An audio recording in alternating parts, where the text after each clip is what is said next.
Welcome to Finding U.S. Passenger Lists Part 4. In this section, which is our last section, we'll talk about European outgoing passenger lists and U.S. border crossing records. To access European outgoing passenger lists, we'll use Ancestry Library Edition. The same search methods will also work with Ancestry.com. A good way to find outgoing foreign departure lists is by going to the search menu and clicking all categories. Then if you scroll down, you can pick the location of interest. So I'm going to be searching for some Polish immigrants, and I know that they may have left through Germany. So I'm going to click Europe and Germany. And then I'm going to click See More About Germany. And then there's a section towards the bottom that says Germany Immigration and Travel. I'm going to click View Other Immigration and Travel underneath there. And right at the top, I see that there are almost 6 million records coming out of Hamburg that covers 1850 through 1934. And that fits the time frame for the people that I'm searching for. So I'm going to search that. So I'm going to input some basic data about my research subject. Her name is Julianne Miga, and I'm going to put JUL asterisk like we saw in one of our other videos. And her last name is Miga. She was born about 1850, and she came to the U.S. about 1882. I'm going to make both of those dates plus or minus 2 years.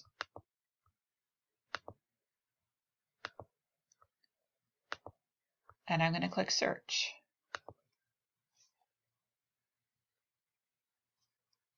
And so here's a hit for a Julie Miga who looks about the right birth date, and it's around the right time frame. So I'm going to view this record. So you can see there's a lot of great information. For example, it gives the place that she came from right here. And it says right here, this word means farmer. It says that she came on a ship named Ophelia. And you can see who she's traveling with here. Warvrin is the Polish way to say Lawrence, and then their child Tekla. To view the passenger list, click View.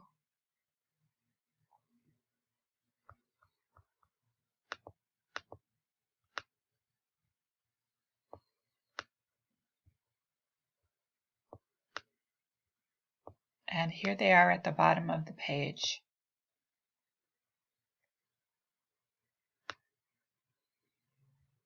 I find that oftentimes the foreign outgoing list might include more information than the U.S. incoming lists if it's before the 1890s. So here they're coming around 1881, and it gives where they're coming from. So that's a really great piece of information that you wouldn't get in a U.S. incoming list for this time frame. Just want to take you back to all categories again.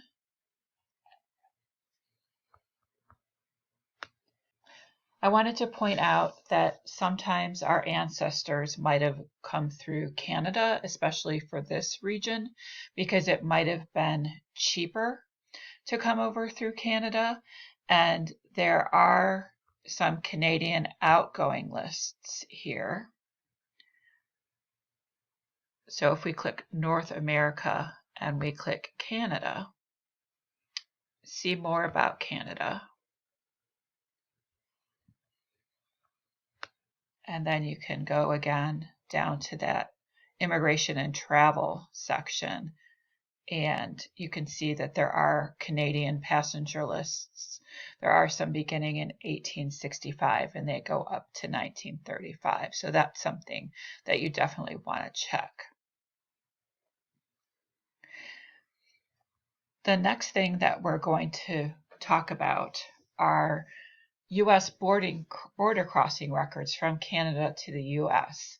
And you can also see here that we have them in Ancestry.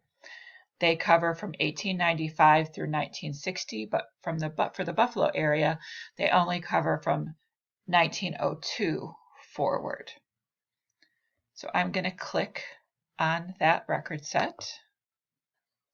Unfortunately, the U.S. didn't track people coming across the border from Canada or from Mexico until the 1890s. And the dates, depend in terms of a specific location sometimes too.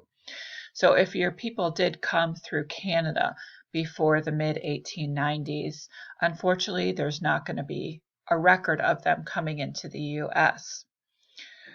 But if they came over from the mid-1890s forward, you might get lucky and find them in these border crossing records, which are great. They have the same kind of detail that are in passenger lists for this time frame.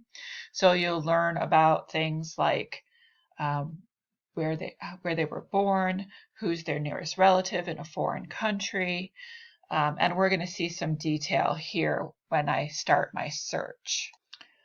I'm going to search for a lady with a little bit of an unusual name. Her name is May Day, and she was born around 1890, and I'm going to make that exact to plus or minus a year. And we're going to search for her around the year 1917, arriving about the year 1917. I'm going to just kind of give it a wider search, plus or minus 5 years. And we're going to put that she came in at Buffalo and make it exact to that location. And then I'm going to search.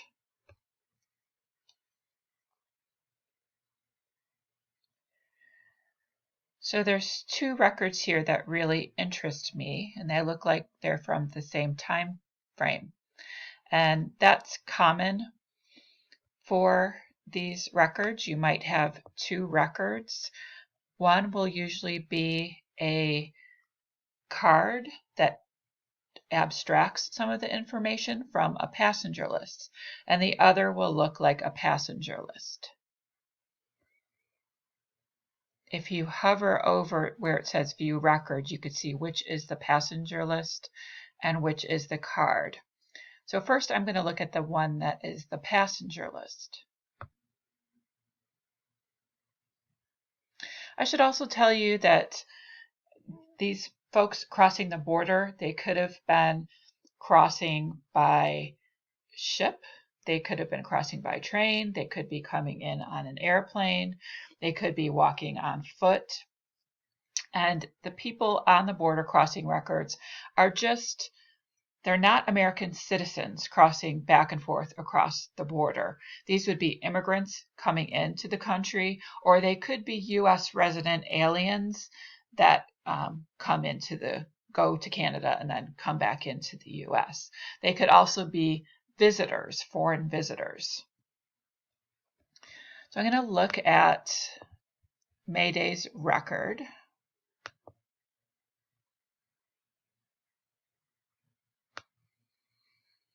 Here it is. Mayday, it says she's a domestic from Cuba. Her last place of foreign residence was Hamilton in Canada, and that she's not going to any relative in the U.S., and that she's headed to Buffalo. And you'll notice here that it says that she's debarred, which means they did not let her in the country. And you'll also notice some people around her were debarred too. If we go to the next page of her record, we're going to see why she was barred. So Mayday was a prostitute, and so she was a criminal, and for this time frame, criminals couldn't come into the country, so that's why she was debarred. We also see here that this is where she's intending to live when she gets to Buffalo. It gives a physical description. It says that she's from Havana, Cuba. And if you're curious about the other folks that were debarred, you can see 2 of them were contract laborers. So sometimes that wasn't allowed. You weren't allowed to be a contract laborer and come into the U.S. And this person down here says LPC. LPC means likely public charge. So there was some reason why they felt this person couldn't support themselves once they came into the country. So I'm going to go back, and I wanted to look at our results again and see the record with that was the card, because it includes some more detailed information. I'm going to click View. You can see it says she's rejected again. I'm going to zoom in. You can see it gives some of the same information, like she's a domestic, she's from Cuba. But the important thing I wanted to point out here is that it gives an alias for her, Helen Smith. So, I mean, that's not probably her real name, but it is another name that she went by. So if you were researching this person, then you know another name that she might have went by.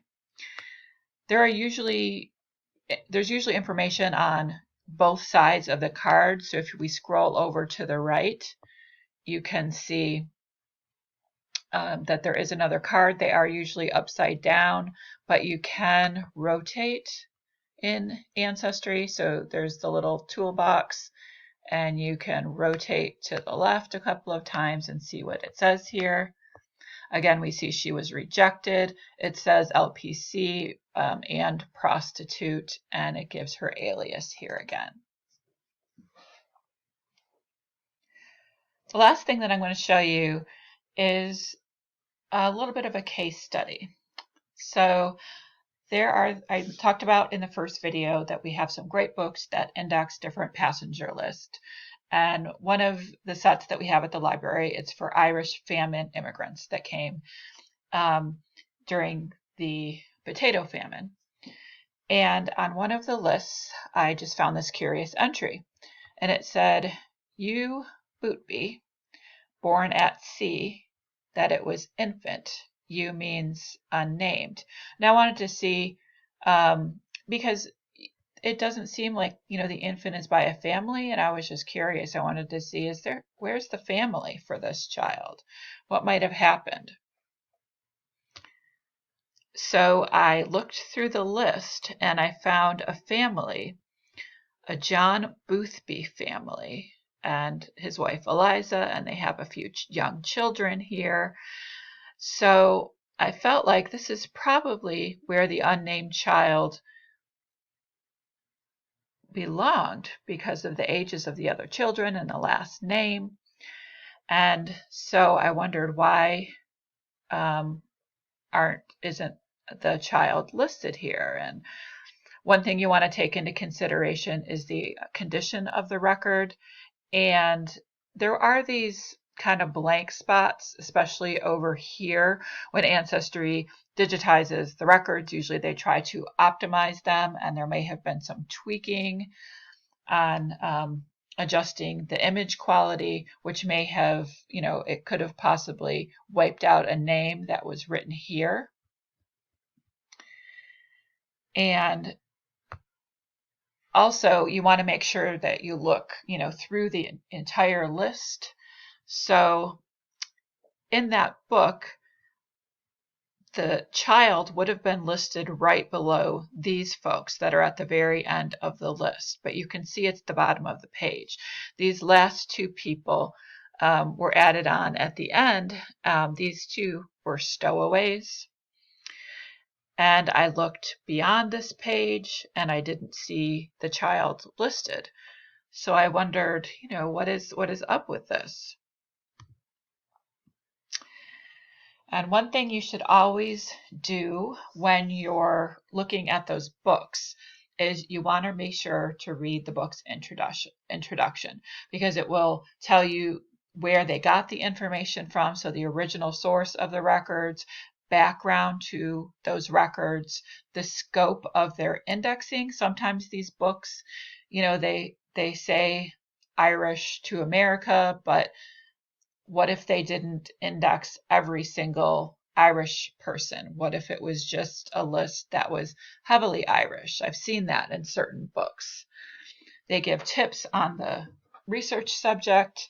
They tell you about the indexing process, the arrangement of the book, what the different abbreviations and symbols mean, the guide to the codes used in the index, and sometimes you'll see helpful maps.